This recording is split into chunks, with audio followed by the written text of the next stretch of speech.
Y254. Imagine. Thank you for staying with us. This is Y254 TV. We are talking about politics. It's a political segment rather, and we are talking of what President Uhuru Kenyatta said on Thursday regarding transforming the youth from earners of wages to owners of capital. What does that really mean? We are demystifying that particular statement politically and economically. Keep sending your comments to all our social media platforms, Y254 channel on Facebook, Twitter and Instagram. Before we went on a break, we listened to what Honorable Sankok said in his view what the Kazim Tani initiative should have been in regards to helping the youth. And I want to get your reactions, gentlemen.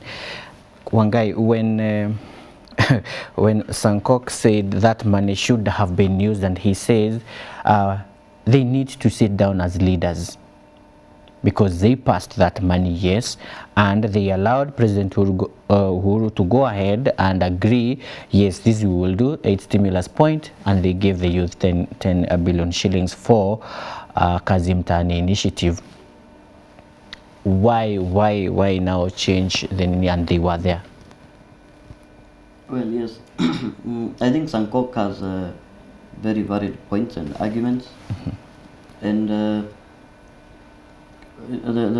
what you're saying is that when Jubilee came into power, they had very ambitious plan to change this country, improve the lives of the young people, and if we can remember well that the Jubilee government, it was perceived to be a digital government, which will look into affairs of the young people, but it has turned out to be the opposite. For example, when you look at the appointments, the young people know what happens in the appointment. So I think the Jubilee government has let down the youth in a certain extent, and practically talking of what he has said on the Big Four agenda, that was an agenda that could employ millions of young people. But in the meantime, now the priorities changed from the Big Four to the BBI, which we have now, and even at the moment that we have, a lot of millions of Kenyans have been affected by the pandemic. Millions of Kenyans cannot afford to pay the bills, hospital bills, and we remember that we had the universal health care in the Big Four. At the period whereby NHIF saying that it cannot cover the millions of Kenyans who are affected by the pandemic and other diseases like cancer, at a time whereby a lot of households are selling lands and other properties so that they can be able to pay the hospital fees for their loved ones. And this is something that needs us to come down, needs the leaders to sit down again and ask themselves where they went wrong. Okay. For example, when Mheshimiwa talks of employing millions of people, you remember that at the moment we have a lot of technical training institutes. And the technical training institutes, I think that was a good agenda because, at the moment we have 100 transition from primary to secondary. And then now secondary to university, a lot of people are lost in between there. And now these people are the people who go to the technical training institutes. They are the people now who go to get the technical skills to become carpenters, masoneries, to become plumbers and the IT guys. And I think if we would continue with that trajectory, because when you look at the incomes that we get as a country, the foreign exchange, I think the second highest foreign exchange we get as a country are from Kenyans who are working abroad, the remittances that we give. So if we could have such huge expertise, they could get employment both in the country, working in the housing, as you said, working in the food security, in Garana projects and other projects. For example, at the moment, over 2 million Kenyans daily are not sure what they will eat today. So Kenya, at the moment, we have the food insecure. We are food insecure. When you look at now at the kind of expertise we could have exported, and then we could have earned now the foreign remittance as a country. So I think our country's trajectory, we were headed to the right direction until we changed the priorities. And I think that is what Sankok is saying, that leaders need to come and sit down and see where we went wrong, and then we can make a few adjustments here and there, because they say kosa si kosa. So I think Mheshimiwa Sankok has very valid points. The Big Four agenda was a very wonderful agenda, but in the middle plan, we have now another priority called BBI, and in the middle of pandemic, the reggae is still on. Okay, fair enough. Now, John, before you weigh into what Honorable Sankok was saying in regards to the Kazim Tani initiative, I want us to listen into what President Uhuru said, because that's where actually it began in Pumwani, where he was speaking to the border riders when he came up with a scheme. That's when the capital and wages narrative began. We want to listen into what President Uhuru Kenyatta said in regards to the earners of wages and the border actually even with the TVET he mentioned that. Let's listen in. Also encouraged border riders to engage in saving schemes and to work together in order to increase capital base that will enable them expand their businesses. That border riders can come together and become owners of capital and holders of major investments. We are encouraging them to engage in saving schemes. This comes in the wake of the launch of the border scheme, meant to bring together 1.4 million riders with an aggregate contribution of 357 billion shillings a year. All right, so those are the borders. Economically speaking, please expound on capital versus wages. Yeah, so the president's agenda and address on that, that was actually, it was for the border riders. And the border riders is just an example of the micro and small enterprises that we have. And but just as you have realized, they have caught the attention of the president himself, because what they get from that business is a huge deal. Every day. It is actually in terms of billions. But then you come to realize that now they want to, it's like an empowerment program. So they want like to give them an opportunity, not just to be getting the 200 shillings per day, and that's the end of it all. But they want to like add value to the whole production process, the whole process, and the whole journey of a border rider. And the savings, according to me, the saving schemes is very, very much important, because you realize that when somebody has a structured way of doing business, of undertaking their own endeavors, it helps them to be more impactful. And not just that, but also it opens doors for them, because what we are focusing on here is accumulating as much capital as possible. Right. And the moment you have capital, you have dominance and you have influence. You look at this conglomerate of businesses and business groups that we have across the world. It's because they have capital, a huge capital base, and including the banks that you see around. And even huko mtaani, when we're tukiangalia the people who have they are well-to-do, one thing that is usually a common denominator is that those guys have a huge capital base. And so the call by the president to actually like bring the people together, partners, it's more of collaboration, synergy, and partnerships is very much important. It's like when I am alone, I'm not able to do as much. Right. As compared to bring other people who we are actually in the same line. But then, of course, there is need for, we have seen time and again where those schemes end up to be like pyramid schemes. So it becomes chaotic, because the people who are also managing the money, the resources, could actually be, I don't think it would be any different from what we see in the government. Money that is meant for the common mwananchi now is diverted to other platforms and portfolios. And in the same regard, when these border riders have been brought up together, I know they have their own circles and the leadership platform, but do you think we'll be breeding another system of cartels like in the matatu industry? Absolutely. That's and I think also to a great extent, I think the government is also looking at a way of eating from these border riders. Remember, when you look at the amount of money that comes in through this industry, we ask ourselves as an economy, what is it that we are getting from it? So when you bring in regulation, one of it is actually having a structured form of business, bringing structures, policies, and in that you'll be able to see that at least the government now introduces, you hear there is a certain tax, because the government also is looking for an opportunity to actually get in.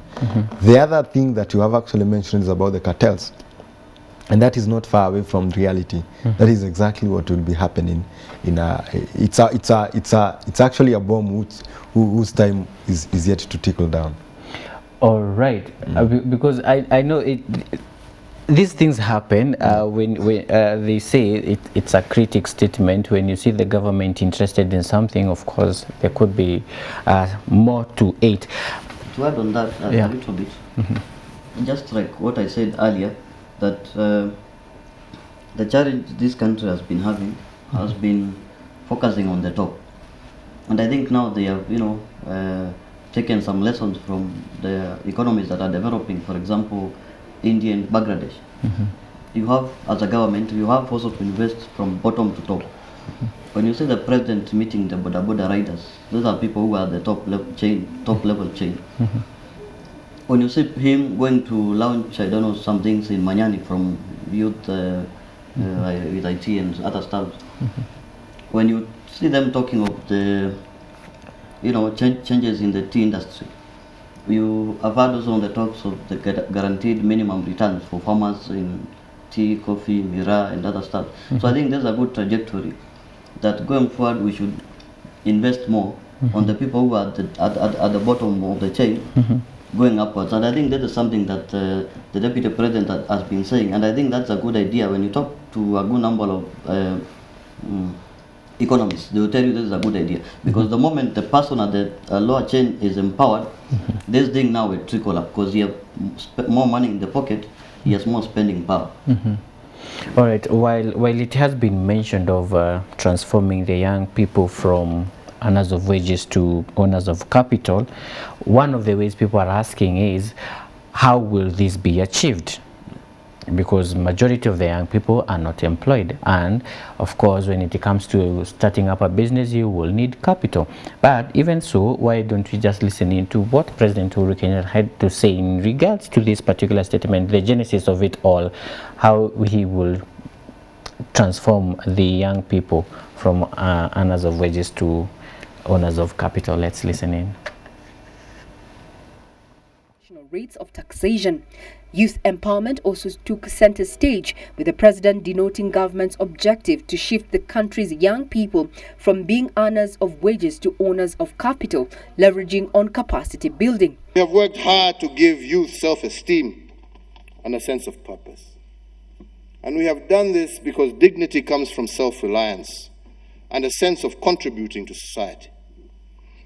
If the youth are given a sense of national importance, they will own the country and guard it jealously as active shareholders. So the youth will be transformed from their state to having money. And John, you have given us examples of an example being the boda. Now, how else can these young people stop being earners of wages? Because tunafanyanga vibarua anyway. Kazi ya mjengo ni kibarua. How now do I start managing my own capital? As in, where do I get it? If the president says I'm being transformed from being an earner of wages to owner of capital, where do I start? Because most of the people will be like, the president alipeana example ya boda. Me nauzanga pengine someone in the jua kali, or maybe someone who, even watu kuuza manguo, they are like, where are we? How did the president speak to them? Yeah. So like there is a sense as young people we also need to come to understand that Rome was not built on a day. So lazima tujikaze pia, knowing that yes, we want to get there, you know, we want to get there at the top, we want to drive big cars, we want to do all that. But then we also need to understand that it's actually a process. So that by the end of it all, year one you are here, year two you are here. But of course, you might, in the next 5 years, you might not have really done a lot. But then you could actually like make progress. That's the term to use here. Progress is the key. And I think as young people, we need to come and understand, and we need to come up and understand that the will needs to come from within. Because as far as the government is doing all that, there is also a sense and there is also a part in which we need to come to a point where we know that yes, this is happening, but the will needs to come from within. The desire to actually succeed. Because many times we've had also stories of complaining, you know, everyone is complaining, but then we also need to ask ourselves, to start off, how are you going to start off? Because the start off is an individual question. Otherwise, the government will not come and, you know, the 70% of the young people that you have around the country and come and tell you, Wangai, get this $1,000, get this 100,000 and start off your business. So the will and the drive needs to come from within as an entrepreneur. Because let me tell you, we have had entrepreneurs, even these stories that you hear of people who have made it in business, people who have made it in the industry. It is not that they woke up one day and they found themselves up there. No. It is a process. They started with nothing, but they build on what they had. So we are asking as young people, what is it that you have? You have an environment around you. You have in your estate. You can mobilize your, you know, the problem we have is that everyone wants to work in an office. You have a market around you. Unaweza choma mandazi hapo asubuhi, and through that you have a clear business strategy. Through mentorship, through guidance, you can be able to grow in that area. And I think that is very clear, and that needs to come, it needs to sink among the young people. That yes, we are talking about the government pursuing and creating an enabling environment, but the fact will still remain. And what is this fact? That it is an individual responsibility. These billionaires that we see, these people who have made it in business, politics, entrepreneurship and all that, they started somewhere, and out of that they were able to grow. Again, and I will ask you, what is it that you have? When whatever you have, it could be you have an advantage, a fair advantage of market, and you need to identify a niche. You need to identify a gap in the area that you want to operate in. Perhaps it's clean water. Why don't you rally together as young people around your area and pursue a project? Because once you have the vision, then the resources needs not to become a problem. So when you have the vision, you need to clearly outline how you want to achieve this vision, because you are here and you want to get there. So between this journey is what we call strategy. And now the strategy comes in handy, because young people will be able to sit together, discuss and think. It's not just about young people meeting and taking mirror and all that. It's okay, it could be your hobby. But then we're asking ourselves, in those small meetings that you have as young people, in those jobless corner zones, are you hopeless? You know, the state of the country is, I know it could be, we feel helpless, we feel hopeless, but as an individual, what is it that you can do? And I think we need to come to those conversations, because those conversations are important. As far as we are pointing fingers at the government will not come and bring food on your table. You are the one to actually pursue. We have had success stories. My friends around my circles, they have done tremendous projects in their communities, and out of that they are not only getting something, but also they are creating impact. Exactly. All right. To add something, I want to echo his words that we need to seize the moment and as the youth and do something.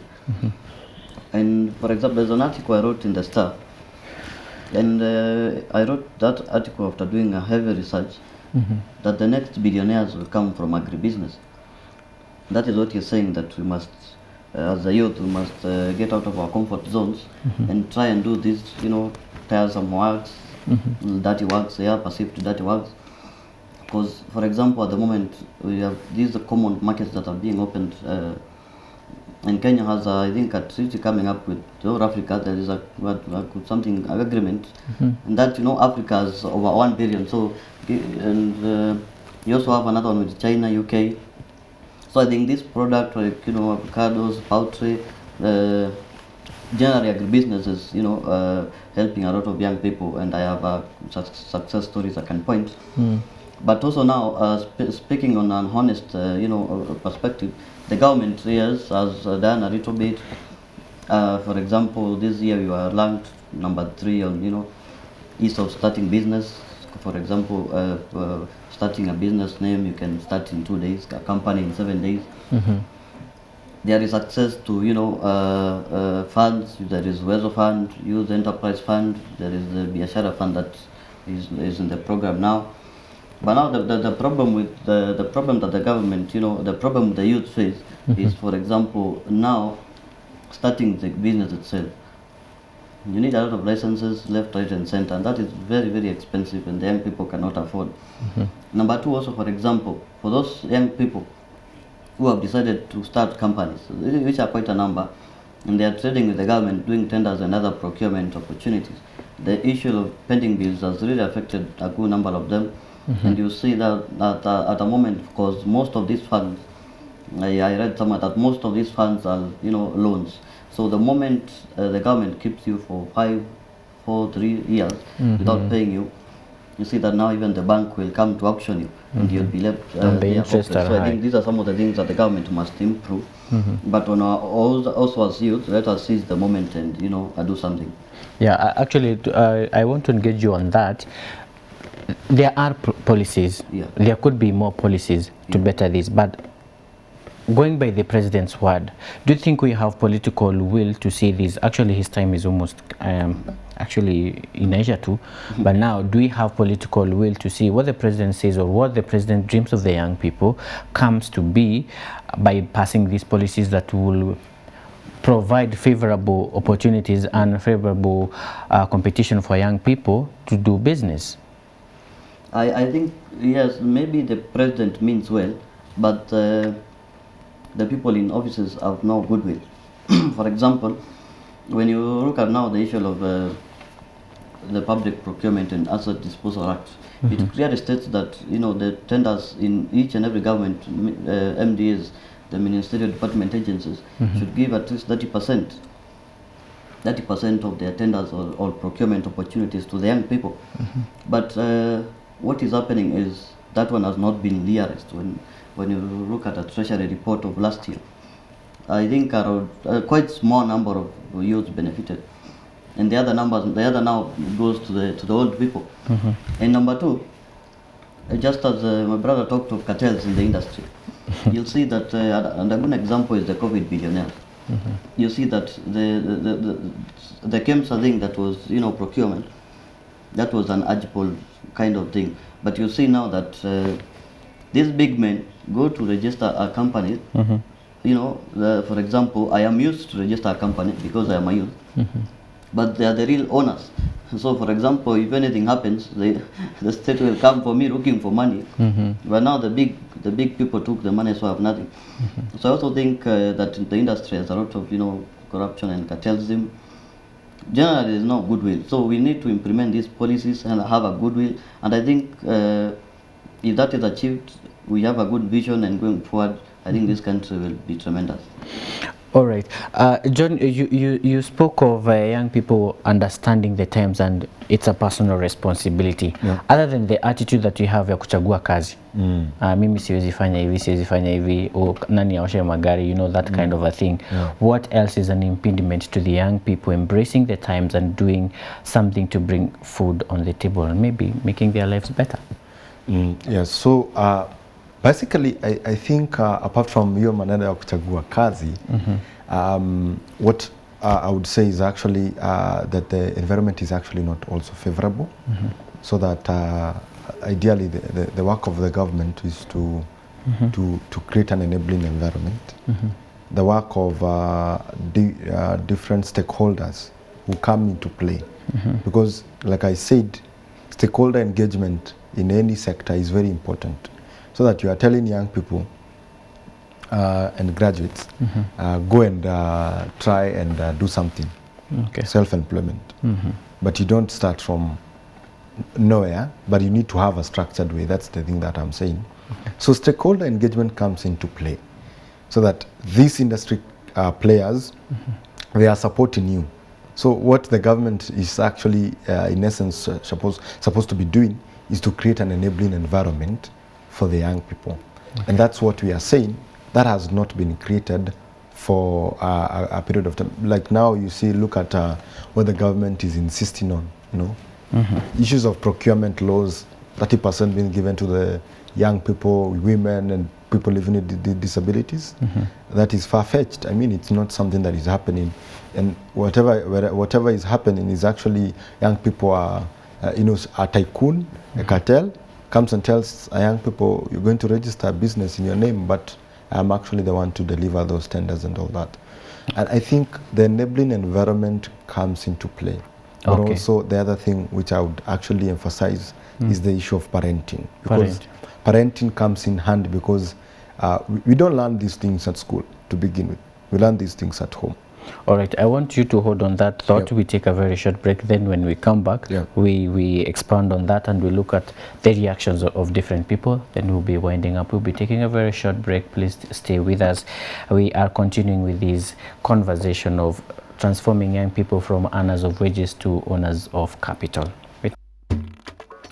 Thank you for staying with us. You're watching Y254 TV. We are on Matters Politics, transforming young people from earners of wages to owners of capital. I'm speaking to John Wangai, Chair, Kenya Interfaith Youth Council, and John J. Mwati, Executive Director of Transcending Africa Leadership Foundation. And before we went on that break, John, you were telling us it also boils down to parenting. Yes. So the impediment, talking about what could be the limiting factor to ensuring that we have youth who are actually aggressive in terms of being owners of capital.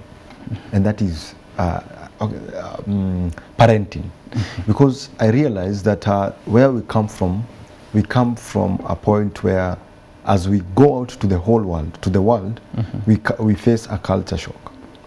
Because what we are told by our parents: go to school, earn a good grade, get into a good college, get into a good university, earn a good degree, join the labor force, So the culture that has been there has been largely contributed by the parenting, by our parents, and also the society. And I think it's high time that we embrace, when we were growing up and you hear somebody wants to be a musician, somebody wants to be a footballer. You've been told, where can or a DJ. And we assume that is not something that can actually, it's not, and we talk about something that is decent. And something that is decent is, like you, the way you are with a good tie. And people now have respect to that. Unfortunately, somebody who is, you compare perhaps the salary that you get and somebody who is actually doing some welding, and somebody who is very mizigo, mitumba, something you don't need a degree to actually do. What you need is the right attitude. So parenting has contributed to poor and negative attitudes towards some occupations. So you are naturally predisposed negatively against some occupation. So I think it's high time, even as we bring up our children, the next generation of parents and leaders, they need to instill these things early. That's why the competence-based curriculum comes in handy, because even as you go to school, you're actually being told that farming is as good as somebody who is sitting in the office, because we need to feed our nation. We need to feed those people who are actually going to the office.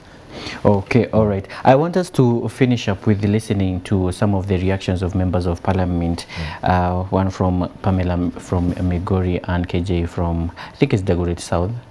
Yeah, what they felt about the state of nation address by President Uhuru Kenyatta, what they made of it, and us here, what did we gather other from the particular statement that was made, if we could listen into what they had to say. president has talked about very many issues, but I would say that he has very eloquently stated where the problem is. As Kenyans, we know what maladies are ailing us. The question now coming out of this speech is whether we are offering the right medicine for the maladies that have been diagnosed, because he has talked about all the maladies that Kenya is suffering from, up to and including the new malady of COVID that has hit us. The question is, are we applying the right sebum, the right medicine, the right panacea for these maladies? For us to be a stable economy, then we need to be more producers than consumers. I think that is a powerful message that I would like to re-echo to all Kenyans, that it is high time we stopped thinking that we are developing or we are economically stable by importing things from elsewhere to consume. It is better we produce. However crooked our production system is, we would rather produce. Number two, in the terms of job creation, he is calling upon all the youth with talents and skills and whatever they can employ to start small and micro enterprises, which the government will be willing to support. Today, there are 70% of our citizens are youthful, and it is a clear attempt during the four-point agenda of the president to ensure that the youth now become employers, not just employees or people who live from hand to mouth. They will have funds through government intervention to enable them now to be able to grow and run their own business and manufacture businesses, and with the support of the government. One of the key things that I, as a representative of the people from Lamu County, is that the president have noted and have told the whole nation that Lamu Port is progressing very well. The first berth is done and the second two berths are almost complete. And for us, Lamu people and the coastal people, this is one of the greatest milestone achievement that we will remain to remember. President ametushawishi ama ametuomba tafadhali kama inawezekana tutumie pesa za CDF kuhakikisha kwamba tujenga mashule na tuhakikisha kwamba tumenunua desk, ndipo watoto wanaporudi shule Januari wako na mahali pa kwenda kusoma. Kwa constituency yangu hasa mimi ambaye niko na shida ya mashule na desk, mimi nahakikisha kwamba nitajenga shule zingine 3 kwa vile kwa sasa na shule moja tu ya sekondari. We know our kids have lost 1 year. What is it that the president is going to do to ensure those traumatized children out there who have been at home for 1 year are going to recover their 1 year? What strategies? Because if you don't then recover 1 year, it means generations to come will be behind schedule for 1 year, by 1 year. Yeah. So we president must come out with the strategies on how we are going to recover. Like during the Moise era, you remember there was a double intake when university students backlog came because of 82 coup. All right, so those are some of the reactions from the members of parliament of what they felt regarding to the presidential address. Now, weighing in from what they said, we had a member from parliament from Lamu, we had one from Nairobi and Migori, but particularly from Migori, Pamela, she said production, which John, you kind of mentioned into now being the production system. Yeah. Not employing being employed, yeah, by employing someone else. Absolutely. Your reactions to this as we wind up? Yeah. There is need for goodwill. I think for quite some time we've had a country where leaders, sorry that we call them leaders because some of them are just greedy looters who have turned to be leaders. Mm-hmm. They get in there, promising us of something, but they continue with the narrative, the same narrative that has been there. A lawmaker saying that this is what needs to be happening in this country. They are crying out to who? Who is there to actually, what is it that we can do as a country? You know, saying that we need to be more of a producing country more than a consuming nation. We need to ask ourselves who needs to be doing what. And I feel to a great extent, it's like asking a lawmaker asking mnataka nifanye nini, you know. Nimejaribu kila kitu. Nimejaribu kila kitu nimeshindwa.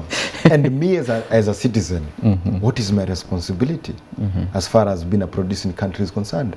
I need to be producing, right? We have had farmers from Uasin Gishu producing milk, maize. They have thousands of sacks in the warehouse where actually maize is being stored. They are waiting upon the government to actually purchase this in through the cereal boards. Unfortunately, what happens? They have long overdues in terms of what they are supposed to be paid. But time and again, we have seen maize being imported from other countries, including Mexico.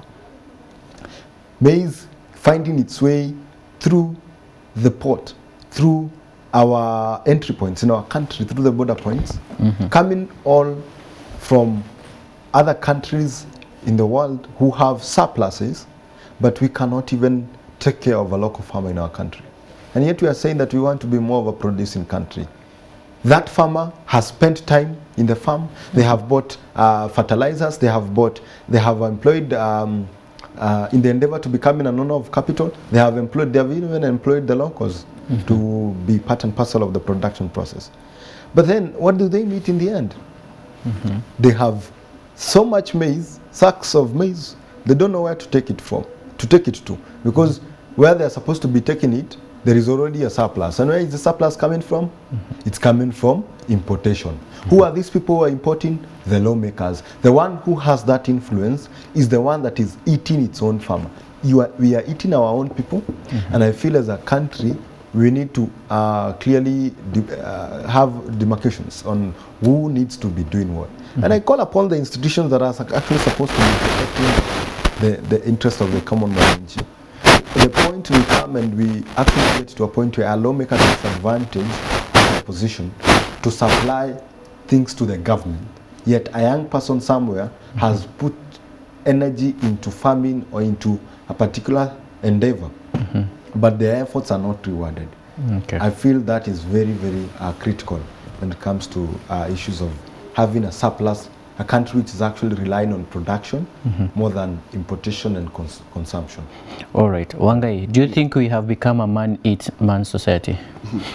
Yes, I think to some extent we are there. And what my brother is saying, that the lawmaker is crying to who? That is something that, yes, I agree to that. And when you look at philosophers, a particular one was called John Locke. He talked about social contract theory. Social contract theory in the sense that the citizens surrender some of their rights to the government. And in exchange, the government now should provide, for example, the security. You're not allowed to own a gun. So it's upon the government to give security to you and other stuff. So what I'm saying, that at the moment, we are not doing good. And again, I emphasize on our inverted hierarchy. That what my brother is saying, that someone somewhere has a surplus of maize, but someone from the top, is allowed to import. So we need to invert back the hierarchy, so that now we concentrate with those in the bottom going up. Because if we empower something from the bottom, that farmer is the person who will, farm and the country will be able to attain food security. The person at the bottom is the person who will be able to produce these locally things that we import, and therefore, as a country, we'll be able to self-sustain ourselves. When you talk of the things that the Waheshimiwas were talking about, those were the 4 things that the president talked about. Changing youth from being the wage earners to owners of capital, having Kenya from a consumption fit kind of a system to a production kind of a system, having people with poor housing. It is so bad that in this 21st century, some people are living in very, very bad housing kind of a program, whereby a country has 3 trillion budget. This is now what I'm saying, that the priority this country has should shift and start with the people at the bottom going to those at the top. And another thing he talked about was human capital, which is food secure, and good health. So these are things that, if the president is sincere with these things, just let him just implement the big four on affordable housing, the big four on food security, things of manufacturing and universal health care. If we are able to achieve these things, then the other things that you talk about will be realized.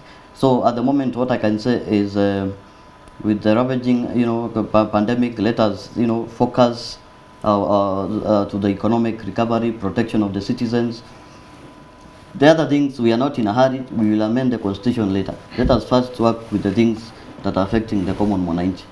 All right, thank you so much, gentlemen, for coming and finding time to speak to our audience and trying to demystify what this particular statement meant to the young people out there. I trust you have learned something from this particular discussion. I was speaking to John Wangai, Chair, Kenya Interfaith Youth Council, and John G. Mwati, Executive Director, Transcending Africa Leadership Foundation. And back home, thank you so much for being part of us this morning. Have yourself a very good day. I'll be seeing you again in the evening. Until then, enjoy the rest of our programming. My name is Dereva Hilary. Good morning.